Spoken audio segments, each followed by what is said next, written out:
several key components. First, be certain that in the long run you will emerge victorious. Never pick a fight with someone you are not sure you can defeat. As Mao knew, the Japanese would be defeated in time.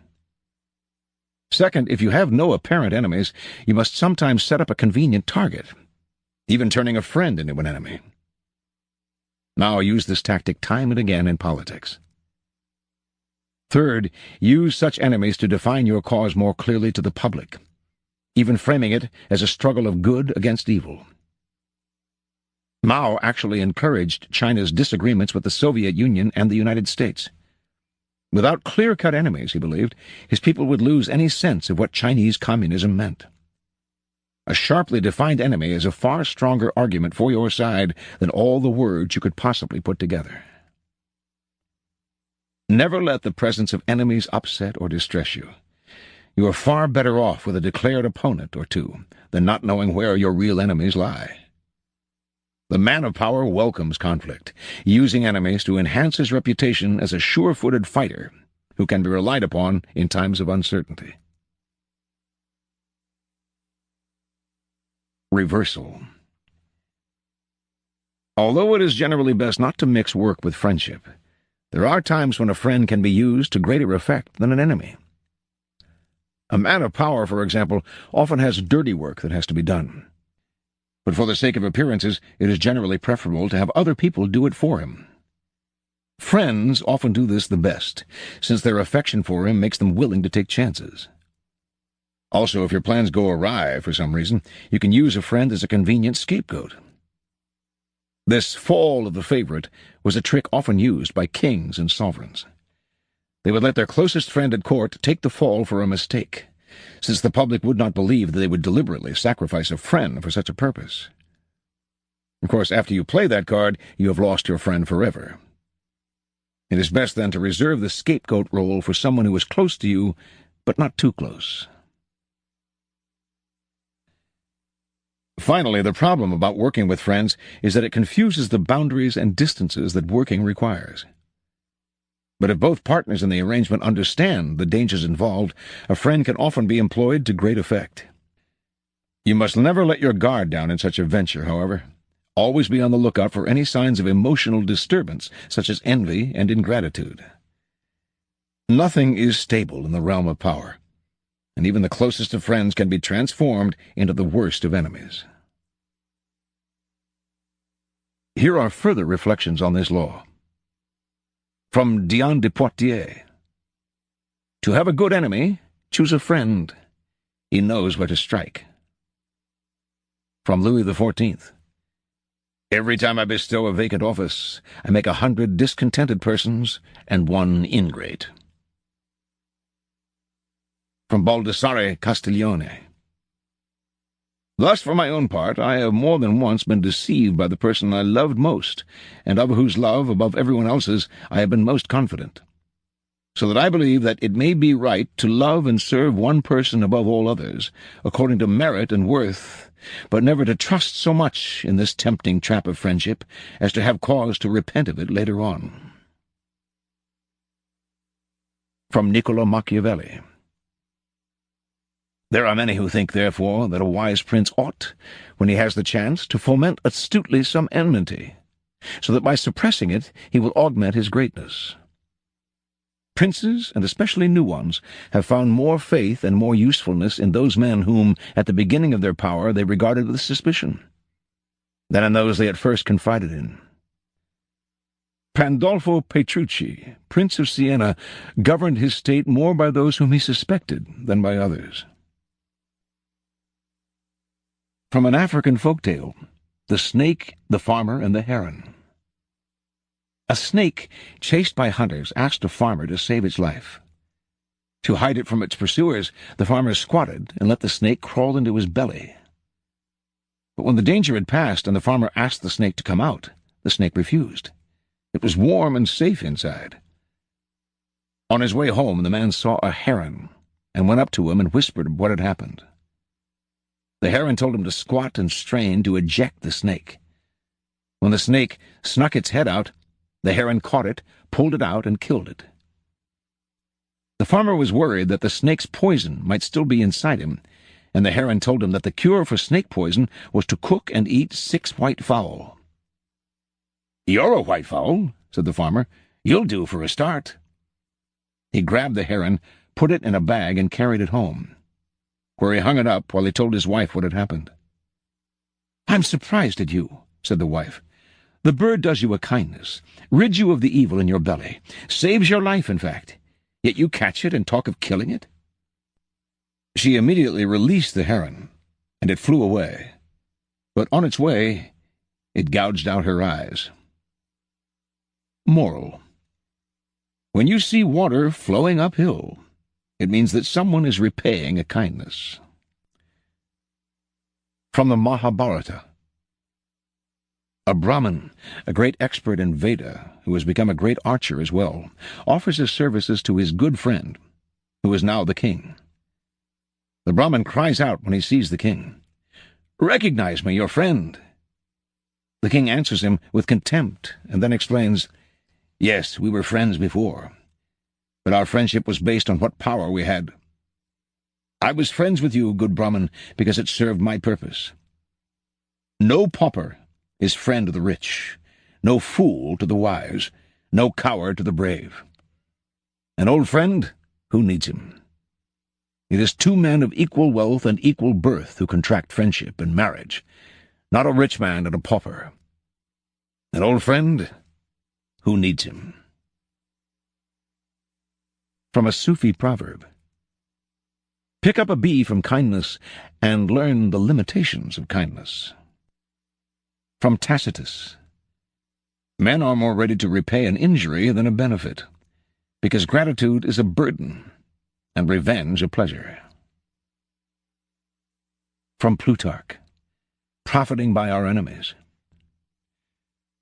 King Hiero chanced upon a time, speaking with one of his enemies, to be told in a reproachful manner that he had stinking breath.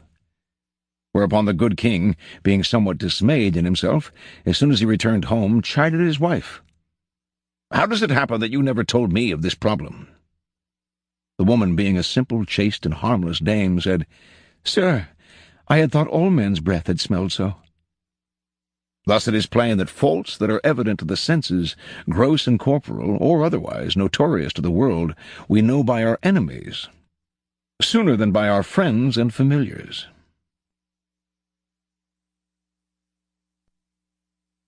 The third law. Conceal your intentions.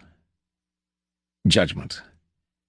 Keep people off balance and in the dark by never revealing the purpose behind your actions. If they have no clue what you're up to, they cannot prepare a defense. Guide them far enough down the wrong path, envelop them in enough smoke, and by the time they realize your intentions, it will be too late. Part 1. Use decoyed objects of desire and red herrings to throw people off the scent. If at any point in the deception you practice, people have the slightest suspicion as to your intentions, all is lost. Do not give them the chance to sense what you're up to. Throw them off the scent by dragging red herrings across the path. Use false sincerity. Send ambiguous signals. Set up misleading objects of desire. Unable to distinguish the genuine from the false, they cannot pick out your real goal. Transgression of the law. Over several weeks, Ninon de L'Enclos, the most infamous courtesan of 17th century France, listened patiently as the Marquis de Sévigné explained his struggles in pursuing a beautiful but difficult young countess. Ninon was 62 at the time, and more than experienced in matters of love. The Marquis was a lad of 22, handsome, dashing, but hopelessly inexperienced in romance. At first Ninon was amused to hear the Marquis talk about his mistakes, but finally she had had enough. Unable to bear ineptitude in any realm, least of all in seducing a woman, she decided to take the young man under her wing. First he had to understand that this was war, and that the beautiful countess was a citadel, to which he had to lay siege as carefully as any general. Every step had to be planned and executed with the utmost attention to detail and nuance. Instructing the Marquis to start over, Ninon told him to approach the Countess with a bit of distance, an air of nonchalance. The next time the two were alone together, she said, he would confide in the Countess as would a friend, but not a potential lover. This was to throw her off the scent. The Countess was no longer to take his interest in her for granted. Perhaps he was only interested in friendship. Ninon planned ahead. Once the Countess was confused, it would be time to make her jealous. At the next encounter, at a major fête in Paris, the Marquis would show up with a beautiful young woman at his side. This beautiful young woman had equally beautiful friends, so that wherever the Countess would now see the Marquis, he would be surrounded by the most stunning young women in Paris. Not only would the Countess be seething with jealousy, she would come to see the Marquis as someone who was desired by others. It was hard for Ninon to make the Marquis understand, but she patiently explained that a woman who is interested in a man wants to see that other women are interested in him too. Not only does that give him instant value, it makes it all the more satisfying to snatch him from their clutches. Once the Countess was jealous but intrigued, it would be time to beguile her.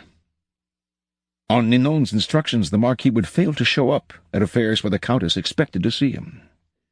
Then suddenly he would appear at salons he had never frequented before. But the Countess attended often. She would be unable to predict his moves. All of this would push her into a state of emotional confusion that is a prerequisite for successful seduction. These moves were executed and took several weeks. Ninon monitored the Marquis's progress. Through her network of spies, she heard how the Countess would laugh a little harder at his witticisms, listen more closely to his stories. She heard that the Countess was suddenly asking questions about him. Her friends told her that at social affairs the Countess would often look up at the Marquis, following his steps. Ninon felt certain that the young woman was falling under his spell. It was a matter of weeks now, maybe a month or two, but if all went smoothly, the citadel would fall. A few days later, the Marquis was at the Countess's house. They were alone. Suddenly, he was a different man. This time acting on his own impulse, rather than following Ninon's instructions. He took the Countess's hands and told her he was in love with her. The young woman seemed confused, a reaction he did not expect. She became polite, then excused herself. For the rest of the evening she avoided his eyes, was not there to say good night to him. The next few times he visited, he was told she was not at home. When she finally admitted him again, the two felt awkward and uncomfortable with each other. The spell was broken.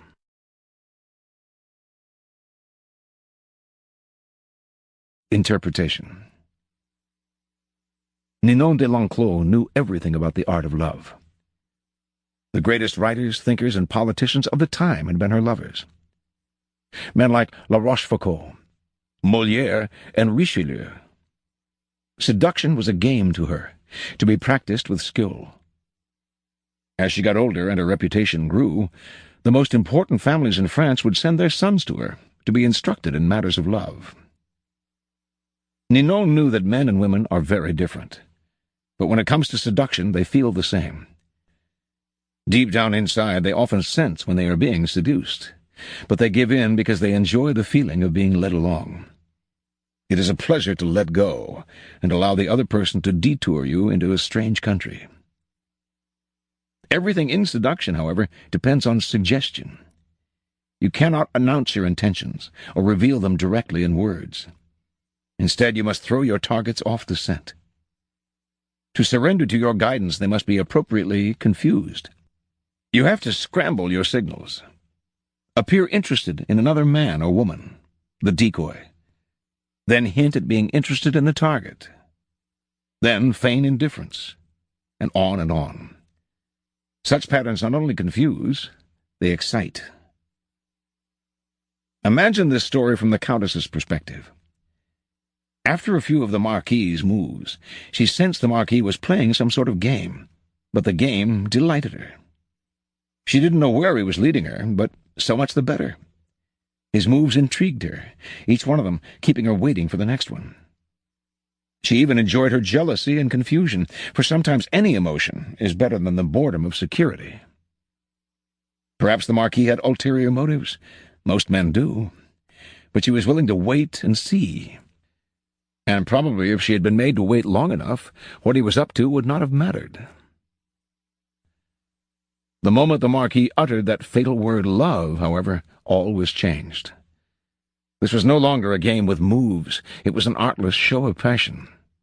His intention was revealed. He was seducing her. This put everything he had done in a new light.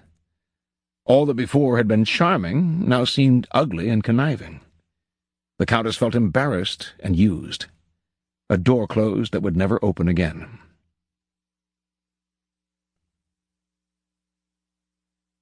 Observance of the law. In 1850, the young Otto von Bismarck, then a 35-year-old deputy in the Prussian parliament, was at a turning point in his career. The issues of the day were the unification of the many states, including Prussia, into which Germany was then divided, and a war against Austria, the powerful neighbor to the south that hoped to keep the Germans weak and at odds, even threatening to intervene if they tried to unite. Prince William, next in line to be Prussia's king, was in favor of going to war, and the Parliament rallied to the cause, prepared to back any mobilization of troops. The only ones opposed to war were the present king, Frederick William IV, and his ministers, who preferred to appease the powerful Austrians. Throughout his career, Bismarck had been a loyal, even passionate supporter of Prussian might and power. He dreamed of German unification, of going to war against Austria and humiliating the country that for so long had kept Germany divided. A former soldier, he saw warfare as a glorious business. This, after all, was the man who years later would say, "The great questions of the time will be decided not by speeches and resolutions, but by iron and blood." Passionate patriot and lover of military glory, Bismarck nevertheless gave a speech in Parliament at the height of the war fever that astonished all who heard it. "Woe unto the statesman," he said, "who makes war without a reason that will still be valid when the war is over. After the war, you will all look differently at these questions. Will you then have the courage to turn to the peasant contemplating the ashes of his farm, to the man who has been crippled, to the father who has lost his children?" Not only did Bismarck go on to talk of the madness of this war, but, strangest of all, he praised Austria and defended her actions. This went against everything he had stood for. The consequences were immediate. Bismarck was against the war. What could this possibly mean? Other deputies were confused, and several of them changed their votes. Eventually the king and his ministers won out, and war was averted. A few weeks after Bismarck's infamous speech, the king, grateful that he had spoken for peace, made him a cabinet minister. A few years later, he became the Prussian premier. In this role, he eventually led his country and a peace-loving king into a war against Austria, crushing the former empire and establishing a mighty German state, with Prussia at its head.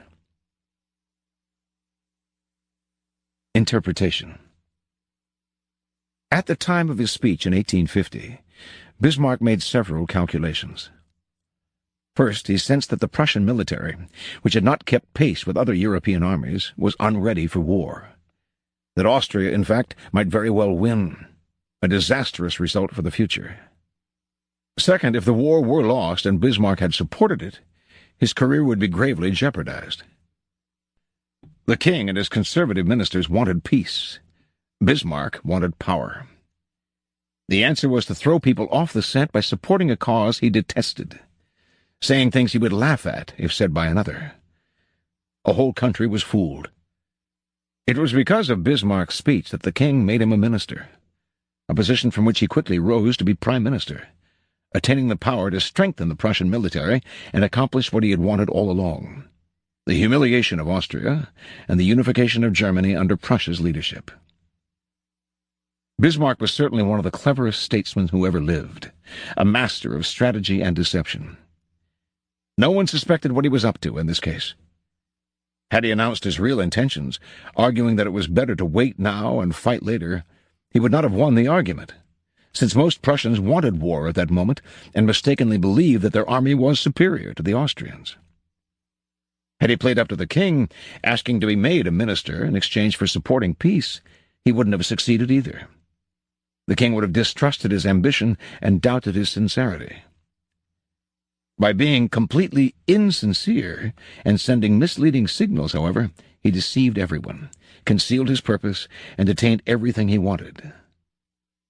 Such is the power of hiding your intentions. Keys to power. Most people are open books. They say what they feel, blurt out their opinions at every opportunity, and constantly reveal their plans and intentions. They do this for several reasons. First, it is easy and natural to always want to talk about one's feelings and plans for the future.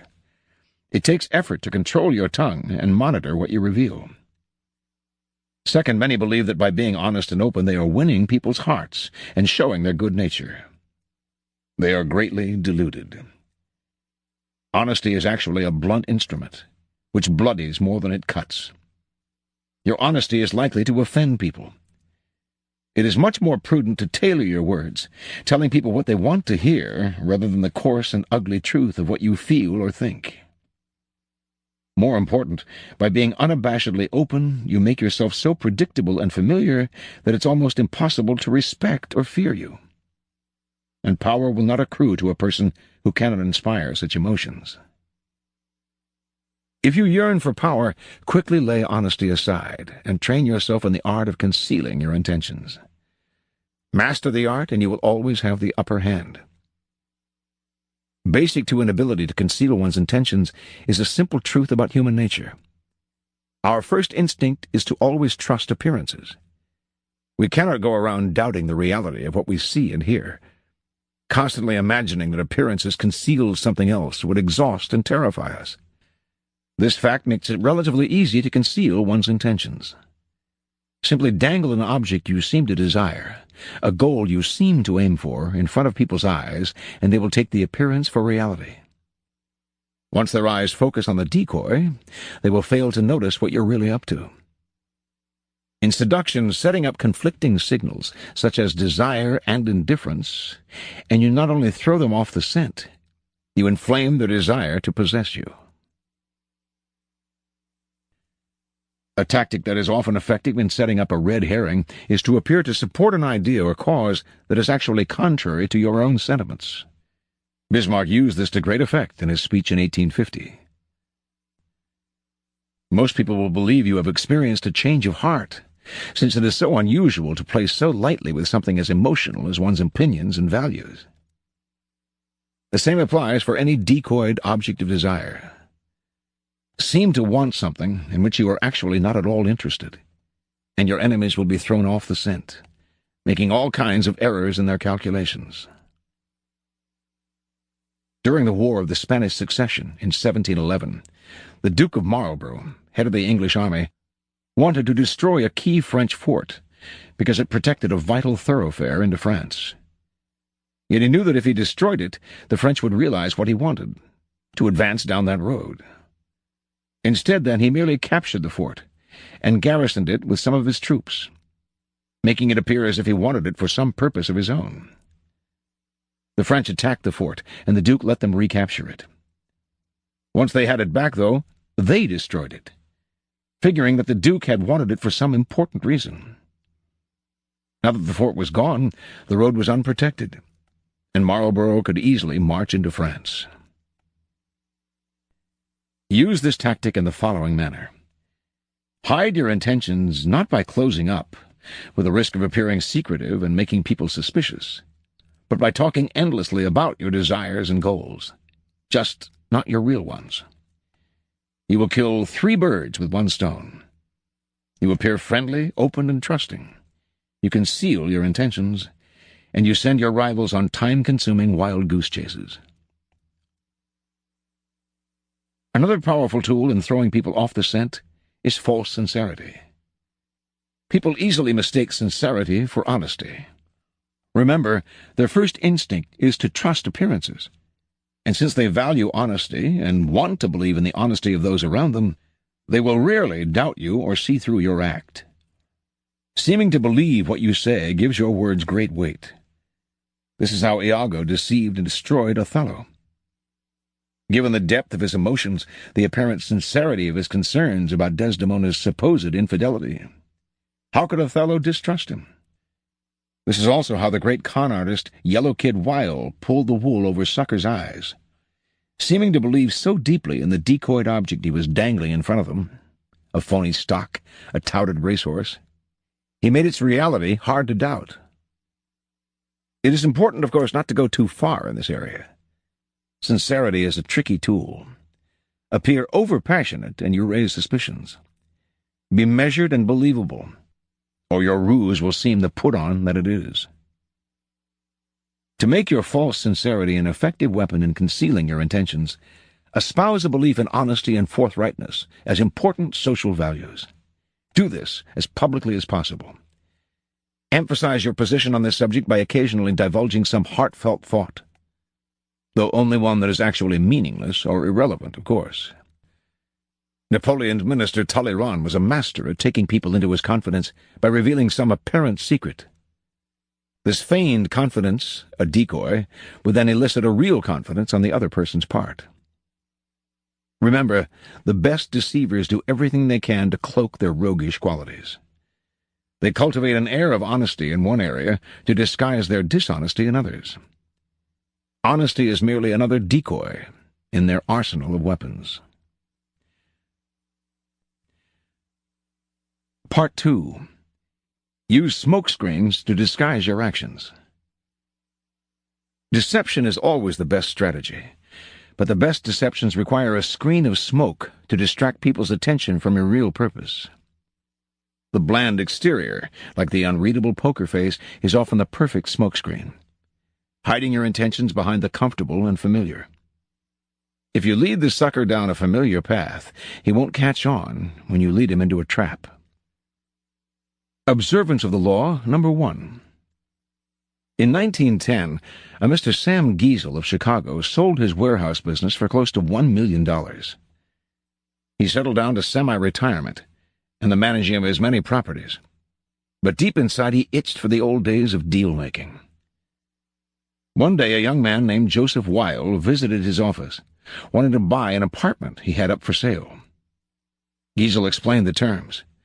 The price was $8,000, but he only required a down payment of $2,000.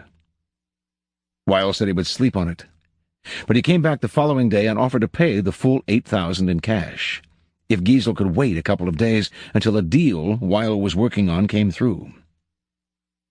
Even in semi-retirement, a clever businessman like Giesel was curious as to how Weil would be able to come up with so much cash, roughly $150,000 today, so quickly. Weil seemed reluctant to say, and quickly changed the subject. But Giesel was persistent. Finally, after assurances of confidentiality, Weil told Giesel the following story. Weil's uncle was the secretary to a coterie of multimillionaire financiers. These wealthy gentlemen had purchased a hunting lodge in Michigan 10 years ago at a cheap price. They hadn't used the lodge for a few years, so they had decided to sell it, and had asked Weil's uncle to get whatever he could for it. For reasons, good reasons of his own, the uncle had been nursing a grudge against the millionaires for years. This was his chance to get back at them. He would sell the property for $35,000 to a set-up man, whom it was Weil's job to find. The financiers were too wealthy to worry about this low price. The set-up man would then turn around and sell the property again for its real price, around $155,000. The uncle, Weil, and the third man would split the profits from this second sale. It was all legal and for a good cause, the uncle's just retribution. Giesel had heard enough. He wanted to be the set-up buyer. Weil was reluctant to involve him, but Giesel wouldn't back down. The idea of a large profit plus a little adventure had him champing at the bit. Weil explained that Giesel would have to put up the $35,000 in cash to bring the deal off. Giesel, a millionaire, said he could get the money with a snap of his fingers. Weil finally relented, and agreed to arrange a meeting between the uncle, Giesel, and the financiers in the town of Galesburg, Illinois. On the train ride to Galesburg, Giesel met the uncle, an impressive man with whom he avidly discussed business. Weil also brought along a companion, a somewhat paunchy man named George Gross. Weil explained to Giesel that he himself was a boxing trainer, that Gross was one of the promising prize fighters he trained, and that he had asked Gross to come along to make sure the fighters stayed in shape. For a promising fighter, Gross was unimpressive looking. He had gray hair and a beer belly. But Giesel was so excited about the deal that he didn't really think about the man's flabby appearance. Once in Galesburg, Weil and his uncle went to fetch the financiers, while Giesel waited in a hotel room with Gross, who promptly put on his boxing trunks. As Giesel half-watched, Gross began to shadowbox. Distracted as he was, Giesel ignored how badly the boxer wheezed after a few minutes of exercise, although his style seemed real enough. An hour later, Weil and his uncle reappeared with the financiers, an impressive, intimidating group of men, all wearing fancy suits. The meeting went well, and the financiers agreed to sell the lodge to Giesel, who had already had the $35,000 wired to a local bank. This minor business now settled, the financiers sat back in their chairs and began to banter about high finance, throwing out the name of J.P. Morgan as if they knew the man. Finally, one of them noticed the boxer in the corner of the room. Weil explained what he was doing there. The financier countered that he too had a boxer in his entourage, whom he named. Weil laughed brazenly, and exclaimed that his man could easily knock out their man. Conversation escalated into argument. In the heat of passion, Weil challenged the man to a bet.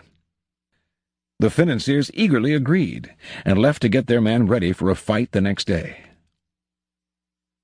As soon as they had left, the uncle yelled at Weil, right in front of Giesel. They did not have enough money to bet with, and once the financiers discovered this, the uncle would be fired. Weil apologized for getting him in this mess, but he had a plan. He knew the other boxer well, and with a little bribe they could fix the fight.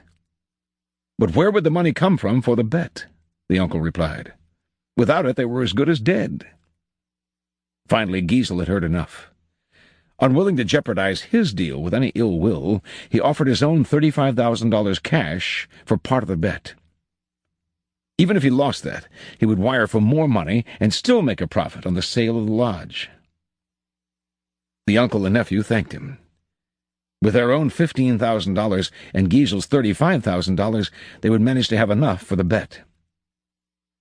That evening, as Giesel watched the two boxers rehearse the fix in the hotel room, his mind reeled at the killing he was going to make from both the boxing match and the sale of the lodge. The fight took place in a gym the next day. Weil handled the cash, which was placed for security in a locked box. Everything was proceeding as planned in the hotel room. The financiers were looking glum at how badly their fighter was doing, and Giesel was dreaming about the easy money he was about to make. Then suddenly a wild swing by the financier's fighter caught Gross hard in the face, knocking him down. When he hit the canvas, blood spurted from his mouth. He coughed, then lay still. One of the financiers, a former doctor, checked his pulse. He was dead. The millionaires panicked. Everyone had to get out before the police arrived. They could all be charged with murder. Terrified, Giesel hightailed it out of the gym and back to Chicago, leaving behind his $35,000, which he was only too glad to forget, for it seemed a small price to pay to avoid being implicated in a crime. He never wanted to see Weil or any of the others again. After Giesel scurried out, Gross stood up under his own steam. The blood that had spurted from his mouth came from a ball filled with chicken blood and hot water that he had hidden in his cheek. The whole affair had been masterminded by Weil, better known as the Yellow Kid, one of the most creative con artists in history.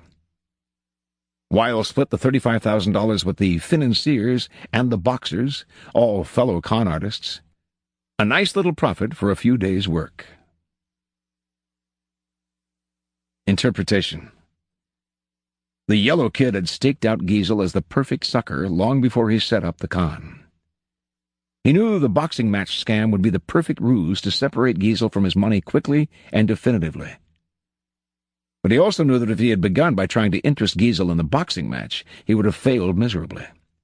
He had to conceal his intentions and switch attention, create a smokescreen, in this case the sale of the lodge.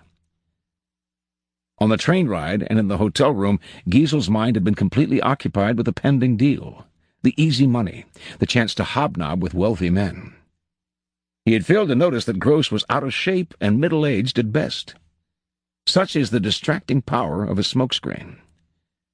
Engrossed in the business deal, Giesel's attention was easily diverted to the boxing match, but only at a point when it was already too late for him to notice the details that would have given Gross away. The match, after all, now depended on a bribe, rather than on the boxer's physical condition. And Giesel was so distracted at the end by the illusion of the boxer's death that he completely forgot about his money. Learn from the yellow kid. The familiar, inconspicuous front is the perfect smokescreen. Approach your mark with an idea that seems ordinary enough. A business deal, a financial intrigue. The sucker's mind is distracted, his suspicions allayed.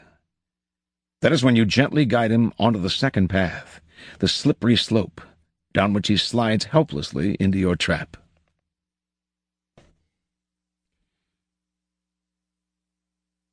Observance of the Law, number 2.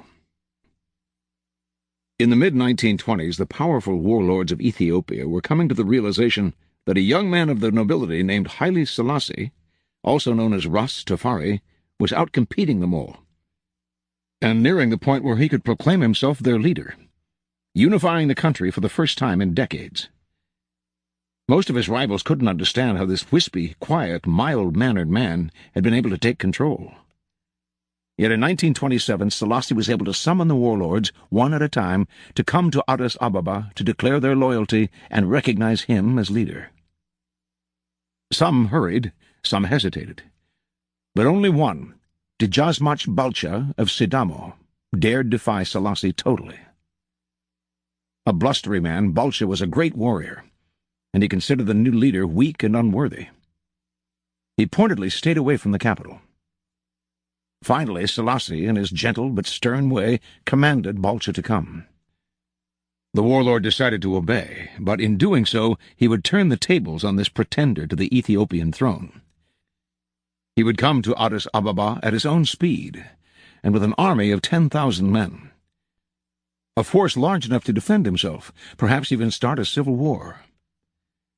Stationing this formidable force in a valley 3 miles from the capital, he waited, as a king would. Selassie would have to come to him. Selassie did indeed send emissaries, asking Balcha to attend an afternoon banquet in his honor. But Balcha, no fool, knew history. He knew that previous kings and lords of Ethiopia had used banquets as a trap. Once he was there and full of drink, Selassie would have him arrested or murdered. To signal his understanding of the situation, he agreed to come to the banquet if only he could bring his personal bodyguard, 600 of his best soldiers, all armed and ready to defend him and themselves. To Balcha's surprise, Selassie answered with the utmost politeness that he would be honored to play host to such warriors. On the way to the banquet, Balcha warned his soldiers not to get drunk and to be on their guard. When they arrived at the palace, Selassie was his charming best. He deferred to Balcha, treated him as if he desperately needed his approval and cooperation. But Balcha refused to be charmed, and he warned Selassie that if he did not return to his camp by nightfall, his army had orders to attack the capital. Selassie reacted as if hurt by his mistrust. Over the meal, when it came time for the traditional singing of songs in honor of Ethiopia's leaders, he made a point of allowing only songs honoring the warlord of Sidamo. It seemed to Balcha that Selassie was scared, intimidated by this great warrior who could not be outwitted. Sensing the change, Balcha believed that he would be the one to call the shots in the days to come. At the end of the afternoon, Balcha and his soldiers began their march back to camp amidst cheers and gun salutes. Looking back to the capital over his shoulder, he planned his strategy. How his own soldiers would march through the capital in triumph within weeks, and Selassie would be put in his place being either prison or death. When Balcher came in sight of his camp, however, he saw that something was terribly wrong. Where before there had been colorful tents stretching as far as the eye could see, now there was nothing, only smoke from doused fires. What devil's magic was this? A witness told Balcher what had happened. During the banquet, a large army, commanded by an ally of Selassie's, had stolen up on Balcher's encampment by a side route he hadn't seen. This army hadn't come to fight, however. Knowing that Balcher would have heard a noisy battle and hurried back with his 600-man bodyguard, Selassie had armed his own troops with baskets of gold and cash. They had surrounded Balcher's army and proceeded to purchase every last one of their weapons. Those who refused were easily intimidated. Within a few hours, Balcher's entire force had been disarmed and scattered in all directions. Realizing his danger, Balcher decided to march south with his 600 soldiers to regroup. But the same army that had disarmed his soldiers blocked his way. The other way out was to march on the capital, but Selassie had set a large army to defend it. Like a chess player, he had predicted Balcher's moves and had checkmated him. For the first time in his life, Balcher surrendered. To repent his sins of pride and ambition, he agreed to enter a monastery. Interpretation. Throughout Selassie's long reign, no one could quite figure him out. Ethiopians liked their leaders fierce, but Selassie, who wore the front of a gentle, peace-loving man, lasted longer than any of them. Never angry or impatient, he lured his victims with sweet smiles, lulling them with charm and obsequiousness before he attacked. In the case of Balcher, Selassie played on the man's wariness, his suspicion that the banquet was a trap, which in fact it was, but not the one he expected. Selassie's way of allaying Balcher's fears, letting him bring his bodyguard to the banquet, giving him top billing there, making him feel in control, created a thick smoke screen, concealing the real action 3 miles away. Remember, the paranoid and wary are often the easiest to deceive. Win their trust in one area, and you have a smokescreen that blinds their view in another, letting you creep up and level them with a devastating blow. A helpful or apparently honest gesture, or one that implies the other person's superiority. These are perfect diversionary devices. Properly set up, the smokescreen is a weapon of great power. It enabled the gentle Selassie to totally destroy his enemy without firing a single bullet. Balcher of Sidamo's last words before entering the monastery? Do not underestimate the power of Tufari. He creeps like a mouse, but he has jaws like a lion. Keys to power. If you believe that deceivers are colorful folk who mislead with elaborate lies and tall tales, you are greatly mistaken. The best deceivers utilize a bland and inconspicuous front that calls no attention to themselves. They know that extravagant words and gestures immediately raise suspicion. Instead, they envelop their mark in the familiar, the banal, the harmless. In Yellow Kid Wiles' dealings with Sam Giesel, the familiar was a business deal. In the Ethiopian case, it was Selassie's misleading obsequiousness, exactly what Balcher would have expected from a weaker warlord. Once you have lulled your sucker's attention with the familiar, they won't notice the deception being perpetrated behind their backs. This derives from a simple truth. People can only focus on one thing at a time. It is really too difficult for them to imagine that the bland and harmless person they are dealing with is simultaneously setting up something else. The grayer and more uniform the smoke in your smokescreen, the better it conceals your intentions. In the decoy and red herring devices discussed in Part 1, you actively distract people. In the smokescreen, you lull your victims, drawing them into your web. Because it is so hypnotic, this is often the best way of concealing your intentions. The simplest form of smokescreen is facial expression. Behind a bland, unreadable exterior, all sorts of mayhem can be planned. without detection. This is the weapon that the most powerful men in history have learned to perfect. It was said that no one could read Franklin D. Roosevelt's face. Baron James Rothschild made a lifelong practice of disguising his real thoughts behind bland smiles and nondescript looks. Stendhal wrote of Talleyrand, "Never was a face less of a barometer." Henry Kissinger would bore his opponents around the negotiating table to tears with his monotonous voice, his blank look, his endless recitation of details.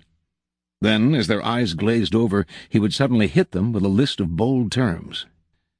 Caught off guard, they would be easily intimidated. As one poker manual explains it, while playing his hand, the good player is seldom an actor. Instead, he practices a bland behavior that minimizes readable patterns, frustrates and confuses opponents, permits greater concentration. An adaptable concept, the smokescreen can be practiced on a number of levels, all playing on the psychological principles of distraction and misdirection. One of the most effective smokescreens is the noble gesture. People want to believe apparently noble gestures are genuine, for the belief is pleasant. They rarely notice how deceptive these gestures can be. The art dealer Joseph Duveen was once confronted with a terrible problem. The millionaires who had paid so dearly for Duveen's paintings were running out of wall space, and with inheritance taxes getting ever higher, it seemed unlikely that they would keep buying. The solution was the National Gallery of Art in Washington, D.C., which Duveen helped create in 1937 by getting Andrew Mellon to donate his collection to it. The National Gallery was the perfect front for Duveen. In one gesture, his clients avoided taxes, cleared wall space for the new purchases, and reduced the number of paintings on the market, maintaining the upward pressure on their prices. All this while donors created the appearance of being public benefactors. Another effective smokescreen is the pattern, the establishment of a series of actions that seduce the victim into believing you will continue in the same way. The pattern plays on the psychology of anticipation. Our behavior conforms to patterns, or so we like to think. In 1878, the American robber baron Jay Gould created a company that began to threaten the monopoly of the telegraph company, Western Union. The directors of Western Union decided to buy Gould's company up. They had to spend a hefty sum, but they figured they had managed to rid themselves of an irritating competitor. A few months later, though, Gould was at it again, complaining that he had been treated unfairly. He started up a second company to compete with Western Union and its new acquisition. The same thing happened again. Western Union bought him out to shut him up. Soon the pattern began for a third time, but now Gould went for the jugular. He suddenly staged a bloody takeover struggle and managed to gain complete control of Western Union. He had established a pattern that had tricked the company's directors into thinking his goal was to be bought out at a handsome rate. Once they paid him off, they relaxed and failed to notice that he was actually playing for higher stakes. The pattern is powerful in that it deceives the other person into expecting the opposite of what you're really doing. Another psychological weakness on which to construct a smokescreen is the tendency to mistake appearances for reality. The feeling that if someone seems to belong to your group, their belonging must be real. This habit makes the seamless blend a very effective front. The trick is simple. You simply blend in with those around you. The better you blend, the less suspicious you become. During the Cold War of the 1950s and 60s, as is now notorious, a slew of British civil servants passed secrets to the Soviets. They went undetected for years because they were apparently decent chaps, had gone to all the right schools, and fit the old boy network perfectly. Blending in is the perfect smokescreen for spying. The better you do it, the better you can conceal your intentions. Remember, it takes patience and humility to dull your brilliant colors, to put on the mask of the inconspicuous. Do not despair at having to wear such a bland mask. It is often your unreadability that draws people to you and makes you appear a person of power.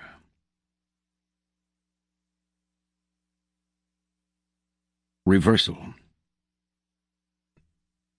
No smokescreen, red herring, false sincerity, or any other diversionary device will succeed in concealing your intentions if you already have an established reputation for deception. And as you get older and achieve success, it often becomes increasingly difficult to disguise your cunning. Everyone knows you practice deception. Persist in playing naive, and you run the risk of seeming the rankest hypocrite, which will severely limit your room to maneuver. In such cases, it is better to own up, to appear the honest rogue, or better, the repentant rogue. Not only will you be admired for your frankness, but, most wonderful and strange of all, you will be able to continue your stratagem.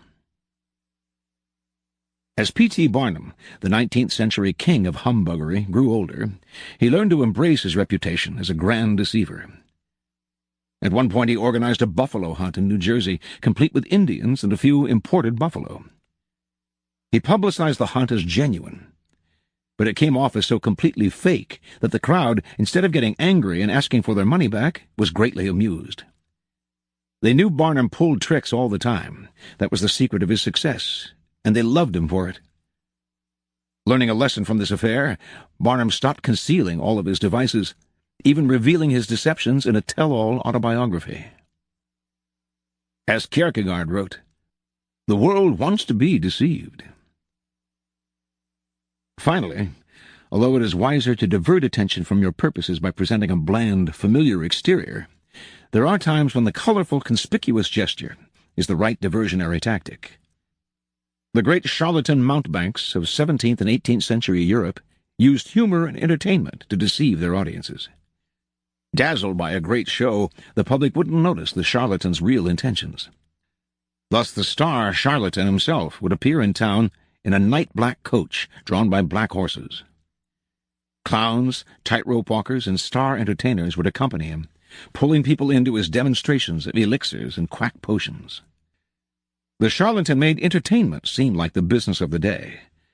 The business of the day was actually the sale of the elixirs and quack potions. Spectacle and entertainment, clearly, are excellent devices to conceal your intentions, but they cannot be used indefinitely. The public grows tired and suspicious, and eventually catches on to the trick. And indeed the charlatans had to move quickly from town to town before word spread that the potions were useless and the entertainment a trick. Powerful people with bland exteriors, on the other hand, the Talleyrans, the Rothschilds, the Selassies, can practice their deceptions in the same place throughout their lifetimes. Their act never wears thin and rarely causes suspicion. The colorful smokescreen should be used cautiously then, and only when the occasion is right. Here are some further reflections on this law. From the Old Testament, 2 Kings, chapter 10, verses 18 through 28. Jehu, king of Israel, feigns worship of the idol Baal. Then Jehu assembled all the people and said to them, Ahab served Baal a little, but Jehu will serve him much more. Now therefore call to me all the prophets of Baal, all his worshippers and all his priests. Let none be missing, for I have a great sacrifice to offer to Baal. Whoever is missing shall not live. But Jehu did it with cunning, in order to destroy the worshippers of Baal. And Jehu ordered, Sanctify a solemn assembly for Baal. So they proclaimed it. And Jehu sent throughout all Israel, and all the worshippers of Baal came, so that there was not a man left who did not come. And they entered the house of Baal, and the house of Baal was filled from one end to the other. Then Jehu went into the house of Baal, and he said to the worshippers of Baal, Search, and see that there is no servant of the Lord here among you, but only the worshippers of Baal. Then he went in to offer sacrifices and burnt offerings. Now Jehu had stationed 80 men outside, and said, The man who allows any of those whom I give into your hands to escape shall forfeit his life. So as soon as he had made an end of offering the burnt offering, Jehu said to the guard and to the officers, Go in and slay them. Let not a man escape. So when they put them to the sword, the guard and the officers cast them out, and went into the inner room of the house of Baal, and they brought out the pillar that was in the house of Baal, and burned it. And they demolished the pillar of Baal, and demolished the house of Baal, and made it a latrine to this day. Thus Jehu wiped out Baal from Israel. This from the 36 Strategies, quoted in the Japanese Art of War, Thomas Cleary. Sneak across the ocean in broad daylight. This means to create a front that eventually becomes imbued with an atmosphere or impression of familiarity, within which the strategist may maneuver unseen, while all eyes are trained to see obvious familiarities. The fourth law. Always say less than necessary. Judgment. When you are trying to impress people with words, the more you say, the more common you appear, and the less in control. Even if you are saying something banal, it will seem original if you make it vague, open-ended, and sphinx-like. Powerful people impress and intimidate by saying less. The more you say, the more likely you are to say something foolish. Transgression of the law. Gnaeus Marcius, also known as Coriolanus, was a great military hero of ancient Rome. In the first half of the 5th century BC, he won many important battles, saving the city from calamity time and time again. Because he spent most of his time on the battlefield, few Romans knew him personally, making him something of a legendary figure. In 454 BC, Coriolanus decided it was time to exploit his reputation and enter politics. He stood for election to the high rank of consul. Candidates for this position traditionally made a public address early in the race, and when Coriolanus came before the people, he began by displaying the dozens of scars he had accumulated over 17 years of fighting for Rome. Few in the crowd really heard the lengthy speech that followed. Those scars, proof of his valor and patriotism, moved the people to tears. Coriolanus's election seemed certain. When the polling day arrived, however, Coriolanus made an entry into the forum escorted by the entire Senate and by the city's patricians and aristocracy. The common people who saw this were disturbed by such a blustering show of confidence on election day. And then Coriolanus spoke again, mostly addressing the wealthy citizens who had accompanied him.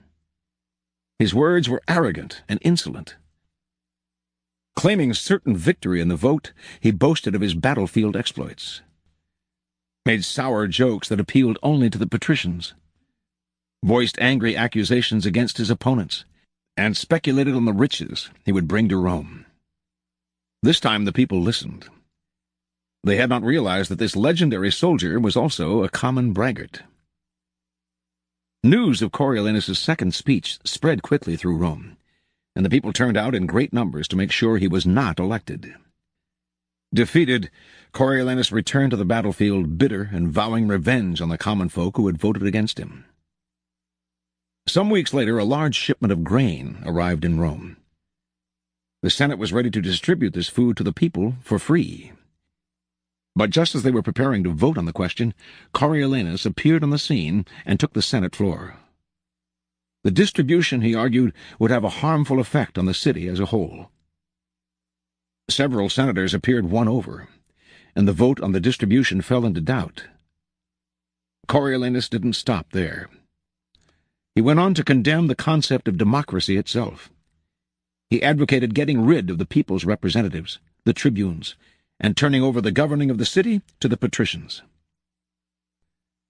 When word of Coriolanus's latest speech reached the people, their anger knew no bounds. The tribunes were sent to the Senate to demand that Coriolanus appear before them. He refused. Riots broke out all over the city. The Senate, fearing the people's wrath, finally voted in favor of the grain distribution.